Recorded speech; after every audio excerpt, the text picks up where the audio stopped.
The Jackdaw and the Doves. In a quiet, sun-dappled forest, where the trees whispered ancient secrets and the air smelled of fresh pine, there lived a jackdaw. His feathers, once a glossy black, had grown dull and ragged. He gazed longingly at the doves that fluttered in the distance, their feathers pure and white, gliding effortlessly through the sky with a grace that he could never match. They were admired, respected, loved. And he? He was nothing more than a common, overlooked bird. One day, as he perched high on a branch, watching the doves gather in their peaceful flock, an idea struck him. What if I could be like them? The thought was a spark, a flicker of hope. What if he could join them, be accepted by their beauty, their purity? He could no longer stand the scorn of his fellow birds and the loneliness that came with being an outsider.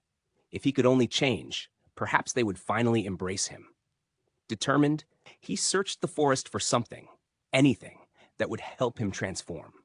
He found a patch of wild berries, ripe and rich in color. He pecked at them, squashing them between his beak until their juice stained his feathers a soft, pale white. He worked tirelessly, dyeing every inch of his body, hoping it would be enough to fool the doves. At last, the transformation was complete. The jackdaw looked at himself in a shimmering puddle of water, his reflection now nearly indistinguishable from the doves. His heart pounded with excitement and fear as he took flight, soaring toward the doves' gathering.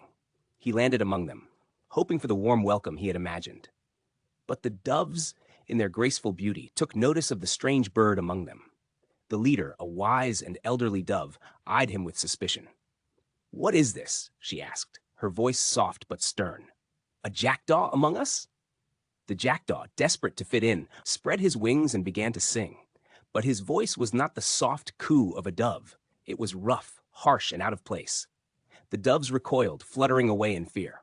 "You do not belong here," the leader said, her voice tinged with pity. "No matter how much you try to change your appearance, you are still a jackdaw at heart." The jackdaw's heart sank. His dream had crumbled before him. He looked down at his feathers, now pale and faded, and felt the weight of his failure. In that moment, he realized that no matter how much he tried to hide who he was, he could never truly escape his true nature. In his frustration, he took to the skies, flying alone, the wind biting through his thin feathers. He sought the solace of the trees, where his kind lived. But even there, the other birds saw him differently now, no longer recognizing him as their own. He was neither a dove nor a jackdaw anymore. He was lost in between. As the sun dipped below the horizon, the jackdaw perched on a high branch, his reflection in the still water below showing a bird caught in the middle of two worlds. He had learned the hard truth that day. It is not enough to change one's appearance in order to fit in. True acceptance, he realized, comes from within, and no amount of dye could alter who he was at heart. And so, with a deep, quiet sigh, the jackdaw vowed never again to try to be something he was not. He would embrace his true self, flawed, unpolished, and most importantly, real. If you enjoyed this tale, be sure to like, share, and subscribe to help the channel grow.